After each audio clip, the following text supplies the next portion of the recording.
নমস্কার,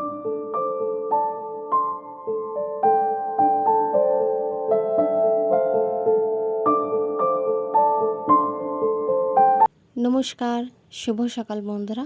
কেমন আছেন আপনারা? আশা করছি ভালো আছেন, আর আমিও কিন্তু মোটামুটি ভালো আছি। আর দেখো আমরা কোথায় যাচ্ছি।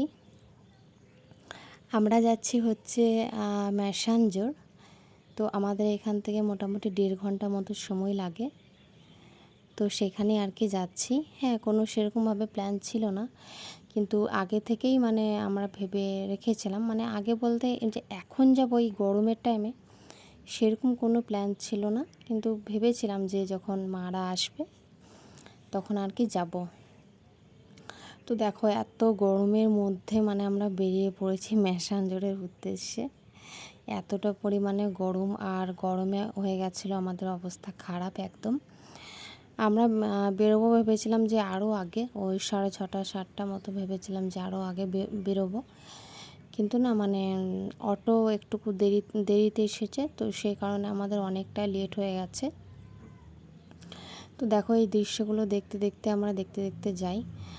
আর দেখো সিনগুলো বেশ ভালোই। আর দেখো এখন থেকেই পাহাড় দেখা যাচ্ছে ওই যে রাস্তাতে, খুব সুন্দর। মানে জায়গাগুলো বেশ ফাঁকা, তারপরে কি বলবো, মানে চারিদিকে শুধু সবুজ আর সবুজ প্রকৃতির। তো বেশ ভালোই লাগছিল দেখতে। আর ম্যাসাঞ্জোর এর আগে আমি গেছিলাম, তখন মাম্মাম একটুকু ছোট ছিল, আর তখন হচ্ছে যে শীতের দিন ছিল। তো তখন আমি ভিডিও আর কি বানাতাম না, তো অনেক দিন হয়ে গেছে আমি গেছিলাম। আর দেখো এই জায়গাটা কতটা পরিমাণে সুন্দর, দারুণ সুন্দর। আমরা গেছিলাম ম্যাসাঞ্জোর, কিন্তু সেরকমভাবে মানে ঘোরাঘুরি করতে পারিনি। এতটা পরিমাণে রোদ, মানে বলার বাইরে। আমার হাঁটতে হাঁটতে ব্রিজটায় মানে হাঁটতে হাঁটতে মানে আমাদের কি বলবো অবস্থা খারাপ হয়ে গেছিলো। কারণ গরমের মধ্যে আমরা যদি শীতের সময়ে আসতাম তাহলে ভালো হতো আর কি। আমার মনে হতো যে তখনই হয়তো ভালো হতো, কেন গরমের টাইমে না আসাই ভালো। আর আদিবাসীদের আর দেখো আমরা কিন্তু চলে এসেছি। আর এই যে পুরো একবারে ধোয়া ধোয়া মনে হচ্ছে, দেখো গোটাই যে রাস্তা একদম ফাঁকা, মানে এতটা পরিমাণে রোদ। আর মামামও পুরো একদম রোদে, মামামকে ওর বাবাকে ধরিয়ে দিচ্ছি। একবার মা নিচ্ছিল, একবার মামামের বাবা নিচ্ছিল। আর আমি ওই যে রোদে একবারে অবস্থা একবারে খারাপ হয়ে গেছিলো। আমি ভাবতে পারিনি যে এতটা পরিমাণে রোদ হবে, কিন্তু বেশ ফাঁকা ছিল। হয়তো বিকেল এলে ভালো করতাম, কিন্তু বিকেলে না মানে আমাদের ওই দিক থেকে আসা যাবে না। কারণটা হচ্ছে যে আমরা যাবার টাইমে প্রচণ্ড মানে সন্ধে লেগে যাবে আর কি। আর এতটা জঙ্গল, ঘন জঙ্গল দিয়ে আসাটা মানে ঠিক হবে না, তাই না? আর দেখো গিটার নিয়ে এই লোকগুলো যাচ্ছে না, এরা আর কি ফটো তুলবার জন্য আমাদেরকে বলছিল, ওই জন্য আর কি পিছন পিছন যাচ্ছিল।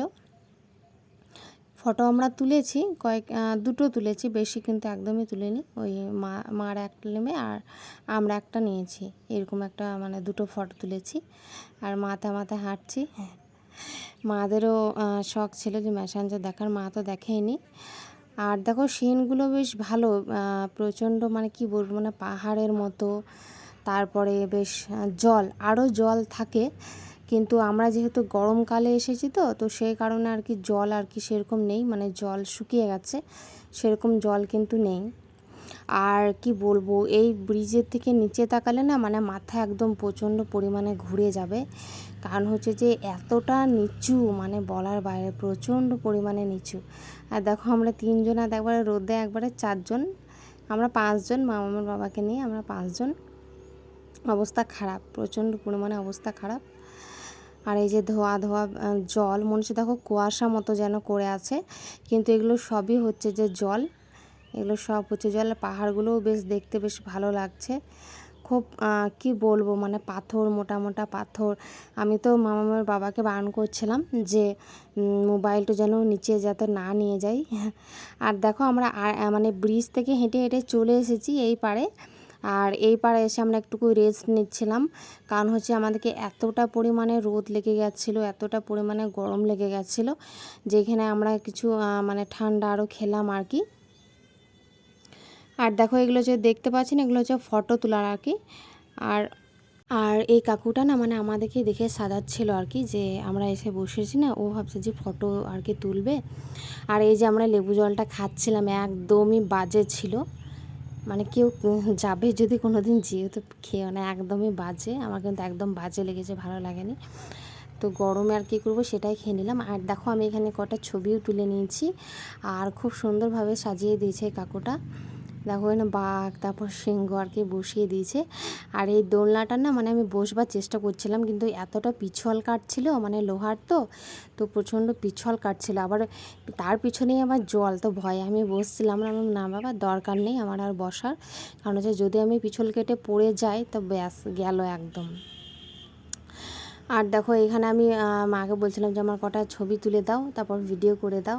আর ফুলগুলো বেশ লাগিয়েছে, বেশ দেখতে ভালোই লাগছে, আমার তো বেশ ভালোই লেগেছে দেখতে, খুব সুন্দরভাবে সাজিয়ে দিয়েছে। আর দেখো এখানে সিংহও বসিয়ে দিয়েছে, বেশ ভালোই লাগছিল। জায়গাটাও কিন্তু খুবই সুন্দর, মানে এই দিকের আশেপাশে জায়গাটা কিন্তু খুব সুন্দর এই পারে, কিন্তু হাঁটতে ব্রিজটাই মানে একটুকু কষ্টকর হলেও মানে জায়গাটা কিন্তু এই পাশের জায়গাটা মানে ভালো। দোকান আছে অনেকগুলো দোকান আছে। তো সেখান থেকে আমরা লেবু জল তো খেলাম, তারপর আমরা আর একটা দোকানে চলে এসেছি। এখানে দেখো কিছু চকলেট নেওয়া হলো মামামের জন্য। আর মা বাবাকে বললাম যে সবাইকে যে একটুকু বসো, আমিও একটুকু বসলাম, বেশ ঠান্ডা ছিল এই জায়গাটা, ফ্যান চলছিল না কিন্তু বেশ ঠান্ডা ছিল, বেশ ভালোই ছিল। তারপর দেখো মামামের জন্য একটা টুপি নেওয়া হচ্ছিল, মা একটা টুপি দেখছিল, কারণ হচ্ছে যে যাবো আবার ওই পারে আমাদেরকে তো যেতে হবে, তো সেই কারণে মামামের জন্য টুপি নিচ্ছিল, যে আবার রোদে কী করে যাব, প্রচণ্ড পরিমাণে যেহেতু রোদ। তো এই বড়গুলো দাম হচ্ছে 30 টাকা, এই মামামের জন্য সেগুলো এটাই নেওয়া হয়েছে, হলুদ কালারটা। বললাম যে হলুদ কালারটা বেশ ভালো লাগছে, তো এই যে মামামকে এখন পরিয়ে দিল। তো মামামের জন্য আর কি পারফেক্ট টুপিটা, খুব সুন্দর হয়েছে মামামের টুপিটা। তো তারপরে চলো এবার রাস্তার দিকে যাওয়া যাক। তো এই যে আমরা আবার ফিরে যাচ্ছি, আর এগুলোকে বাই বাই টাটা করে দিচ্ছি, আবার কবে আসবো। হ্যাঁ, এবার যদি আসি আমরা, তাহলে আর তো আমরা রোদ গরমে একদমই আসবো না, কারণ হচ্ছে এই রোদ গরমে আমাদের এতটা পরিমাণে অবস্থা খারাপ হয়ে গেছে যে বলার বাইরে। আর সবাই তো জানো যখন কি পরিমাণে রোদ গরম চলছে। তারপর আমরা চলে এসেছি, আর এই যে টোটোতে কিন্তু, সরি টোটো না, এটা হচ্ছে অটোতে কিন্তু আমরা চেপেও গেছি। আর অটোতে চেপে আসার পর কিছুক্ষণ মানে আগে চলে এলাম, তারপরে এসে এখানে একটা মানে মুড়ি খাবার জন্য দাঁড়িয়েছিলাম একটা দোকানে। তো সেখান থেকে মুড়ি খাওয়া হয়ে গেছে, আর কিছু নিয়ে নিয়েছিলাম, লাস্সি নিয়ে নিয়েছিলাম, তারপরে ফ্রুটি নিয়ে নিয়েছিলাম, থামস আপ নিয়ে নিয়েছিলাম। তো সেগুলোই আর কি খেতে খেতে যাচ্ছি। আর দেখো এখন আমরা ঘর যাচ্ছি, তো বিকেল থেকে যদি আমরা আসি, আর এই দেখো কি পরিমাণে ঘন জঙ্গল, এত মানে ঘন জঙ্গলের মধ্যে আমাদের না বিকেলে আসাটা মানে পসিবল নয়। হ্যাঁ, যদি আমাদের কাছে বাড়ি হতো তাহলে ঠিক আসা হতো আমাদের সন্ধ্যের সময় করে, তো আবহাওয়াটা বেশ ভালোই লাগতো। আর আমার মনে হয় যাদের কাছে বাড়ি, ম্যাসাঞ্জোরের কাছাকাছি বাড়ি, তাদের আর কি বিকেলে আসাটাই বেটার হবে। আর বাড়ি আসার পরে দেখো মা সব রান্না বান্না সব কমপ্লিট করে নিয়েছে। এখানে ভাত করেছে, আলু সানা, তারপর চিকেন, আলুতে ঝোল, আর আমার অবস্থা দেখো হয়ে গেছে একদম খারাপ। আর দেখো মা কত সুন্দর লাল লাল চিকেনের ঝোল করেছে। আমরা তো এসে কাপড় ছিল, এক গাদা কাপড় ছিল, সেগুলোকে কাচাকুচি করে তারপর ভাত বসিয়ে দিয়েছিলাম, আর আমি ঘরগুলো গোটাগুটি করছিলাম। আর মা এই যে রান্নাটা করে নিয়েছে, তো বেশ ভালোই করেছিল মা রান্নাটা। আর আমরা আজকে দুপুরে এটাই আমাদের লাঞ্চ বলতে পারো। তো বন্ধুরা, ভিডিওটা আমি এখান থেকেই আজকে এন্ড করছি, আমাদের দুপুরের খাওয়া দাওয়া থেকে। আপনাদের কি ম্যাসাঞ্জোরের মানে সিনগুলো কি ভালো লেগেছে? যদি ভালো লেগে থাকে তাহলে প্লিজ একটা লাইক দিতে কিন্তু একদমই ভুলবেন না। আর যদি আমার চ্যানেলটা সাবস্ক্রাইব করা না থাকে তাহলে প্লিজ আমার চ্যানেলটা সাবস্ক্রাইব করে নেবেন। পরে দেখা হচ্ছে আবার নেক্সট ব্লগে। টাটা।